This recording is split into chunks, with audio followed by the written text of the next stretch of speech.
नमस्कार मित्रों, स्वागत है आप सबका साहित्य गुंजन पर।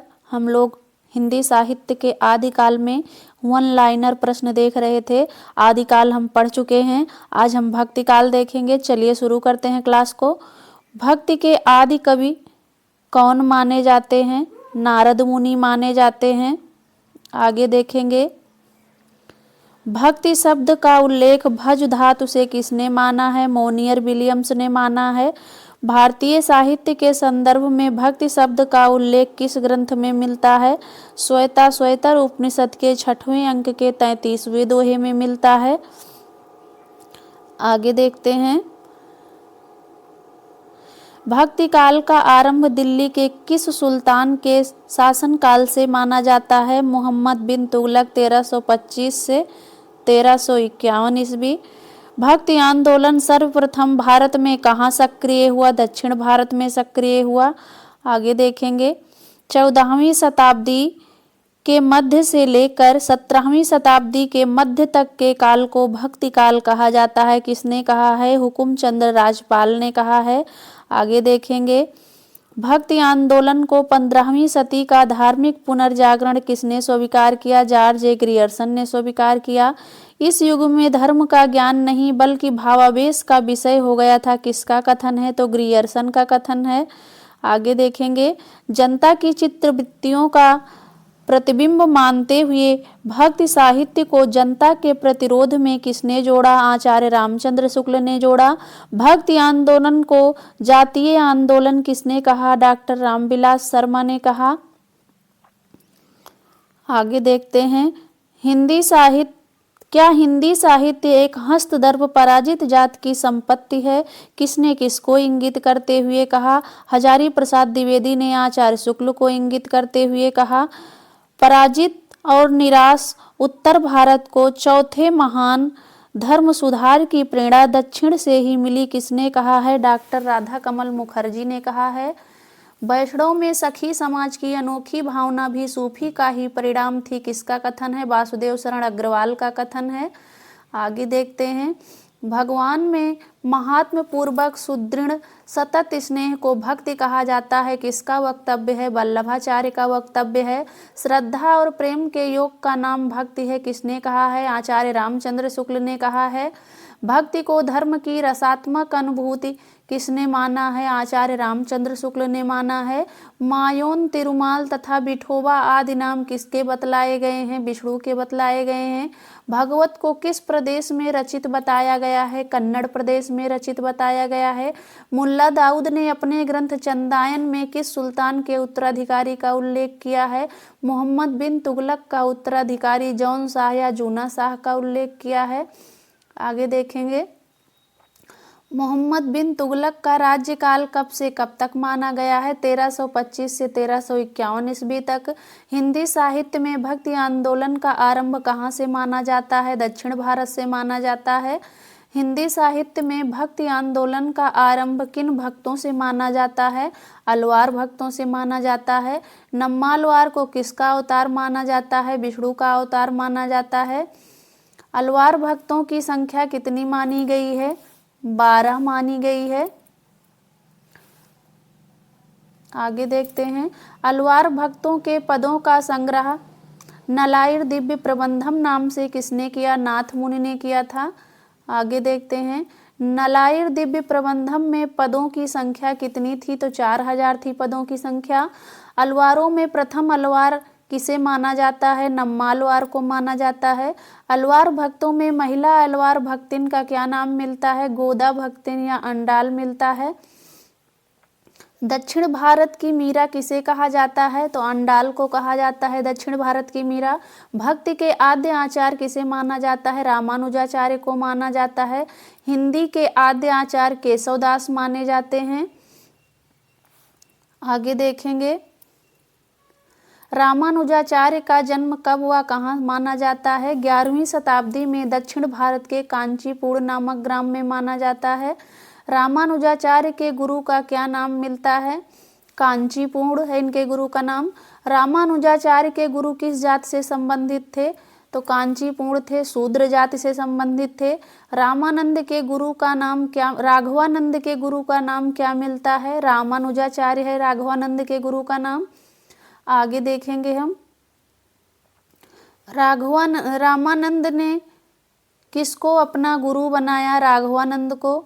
रामानंद के कितने शिष्य प्राप्त हुए हैं? 12 शिष्य प्राप्त होते हैं।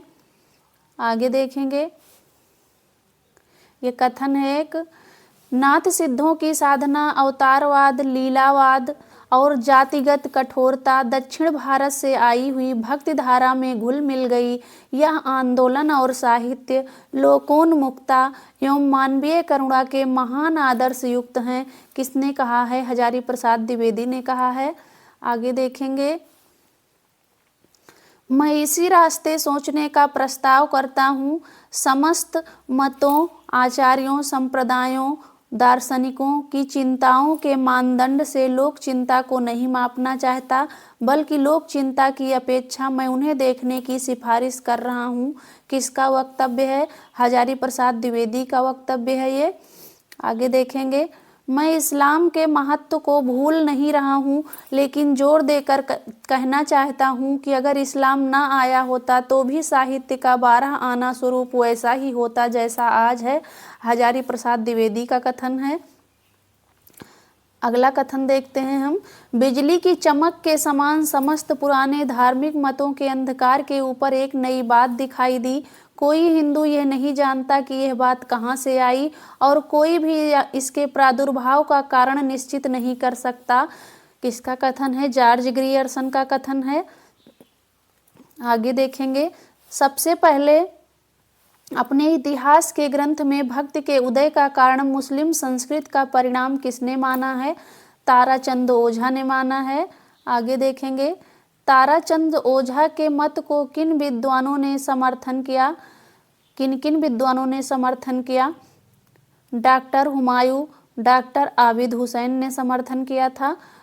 अगला कथन है, भक्ति भावना पराजित मनोवृत्ति की उपज नहीं है। हजारी प्रसाद द्विवेदी का कथन है। भक्ति का उदय ईसाइयत की देन है। जॉर्ज ग्रियर्सन का कथन है। जॉर्ज ग्रियर्सन का समर्थन किन किन विद्वानों ने किया था? बेबर, कीथ एवं विल्सन ने किया था। भक्ति काल को स्वर्ण काल किसने या स्वर्ण युग किसने कहा? जॉर्ज ग्रियर्सन ने कहा था। आगे देखेंगे, भक्ति का उदय इस्लामी आक्रमण की प्रतिक्रिया के स्वरूप हुआ। किसका कथन है? आचार्य शुक्ल एवं राम कुमार वर्मा ने कहा था। भक्ति को भारतीय चिंतन धारा का स्वाभाविक विकास किसने कहा था? हजारी प्रसाद द्विवेदी ने कहा था। ऐतिहासिक सामाजिक शक्तियों के रूप में जनता के दुखों व कष्टों से भक्ति जन्मी है। मुक्तिबोध का कथन है। आगे देखेंगे हम, भक्ति आंदोलन पराजय की क्षति का पूरक है। डॉक्टर गुलाब राय का कथन है। भक्ति आंदोलन एक जातीय और जनवादी आंदोलन है। रामविलास शर्मा का कथन है। भक्ति अरबों की देन है। डॉक्टर ताराचंद ने कहा है। आगे देखेंगे, भक्ति काल को लोक जागरण काल नाम से किसने पुकारा? रामविलास शर्मा ने। भक्ति आंदोलन को लोक जागरण की संज्ञा किसने दी? हजारी प्रसाद द्विवेदी ने दी थी लोक जागरण की संज्ञा। अलवारों में कृष्ण का अवतार माना जाता है तो रंगनाथ मुनि को माना जाता है। भक्ति का मार्ग सभी के लिए किसने खोला? रामानंद ने खोला। स्मार्त संप्रदाय की स्थापना किसने की थी? शंकराचार्य ने की थी। बैरागी संप्रदाय को अद्वैतवाद नामक सिद्धांत किसने दिया? शंकराचार्य ने दिया था। शंकराचार्य का समय क्या था? 8वीं शताब्दी। मायावाद दर्शन किसका है? शंकराचार्य का है। किस धर्म के खंडन हेतु शंकराचार्य ने अद्वैतवादी चिंतन का प्रतिपादन किया? बौद्ध धर्म के खंडन हेतु। श्री संप्रदाय के प्रवर्तक कौन थे? रामानुजाचार्य थे। विशिष्टाद्वैतवाद की स्थापना किसने किया? रामानुजाचार्य ने किया। बैरागी संप्रदाय किस संप्रदाय को कहा जाता है? रामावत या रामानंदी संप्रदाय को। मायावाद का खंडन करते हुए परवृत्ति मार्गीय आस्था मूलक सगुणोपासना की स्थापना किसने किया तथा किस दर्शन में श्री संप्रदाय के अंतर्गत विशिष्टाद्वैतवाद दर्शन में प्रस्तुत किया? रामानुजाचार्य ने। आगे देखेंगे, रामानुजाचार्य ने किसे अपना उपास्य देव स्वीकार किया है? विष्णु को स्वीकार किया है। किसे श्री संप्रदाय का सबसे बड़ा प्रचारक माना जाता है? राघवानंद को माना जाता है। आगे देखेंगे, राघवानंद श्री संप्रदाय की किस शाखा से संबंधित थे? तेनकलय शाखा से संबंधित थे। सिद्धांत पंचमात्रा नामक ग्रंथ किसका है? राघवानंद का है। रामानुजाचार्य ने अपने सिद्धांत में शेष और शेषी का संबंध किससे माना है? आत्मा और परमात्मा से माना है। आगे देखेंगे, शेष तथा शेषी का अर्थ क्या माना गया है? शेष का अर्थ है दास तथा शेषी का अर्थ स्वामी माना गया है। गोस्वामी तुलसीदास किस संप्रदाय से संबंधित थे? श्री संप्रदाय से संबंधित थे। द्वैतवाद की स्थापना कर शंकराचार्य के मत का विरोध सर्वप्रथम किसने किया? मध्वाचार्य ने किया। ब्रह्म संप्रदाय का प्रवर्तन किसने किया? मध्वाचार्य ने किया। मध्वाचार्य के सिद्धांत का नाम क्या है? द्वैतवाद। मध्वाचार्य का जन्म कब हुआ, कहाँ हुआ? 1199 ईस्वी में दक्षिण भारत के बेलीग्राम नामक गांव में। आनंद तीर्थ के नाम से कौन प्रसिद्ध हुए? मध्वाचार्य प्रसिद्ध हुए आनंद तीर्थ के नाम से। आगे देखेंगे, ईश्वर और जीव हर हाल में दो हैं, किसका मानना है? मध्वाचार्य का मानना है। अल्पज्ञ जीव सर्वज्ञ विष्णु के अधीन रहकर ही काम करता है, किसका मंतव्य है? मध्वाचार्य का मंतव्य है। राधा वल्लभ संप्रदाय के प्रवर्तक हित हरिवंश स्वामी किस संप्रदाय से संबंधित थे? ये ब्रह्म संप्रदाय से संबंधित थे हित हरिवंश स्वामी। कौन दक्षिण भारत के वैष्णव धर्मावलंबियों में से एक थे जिन्होंने नाम पंथ में भी दीक्षा ली थी? विष्णु स्वामी थे। विष्णु स्वामी का समय क्या था? 13वीं शताब्दी था।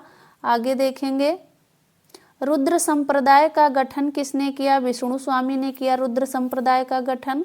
शुद्धाद्वैतवाद सिद्धांत की स्थापना किसने किया? वल्लभाचार्य ने। सनकादिक या सनकादि संप्रदाय के प्रवर्तक कौन थे?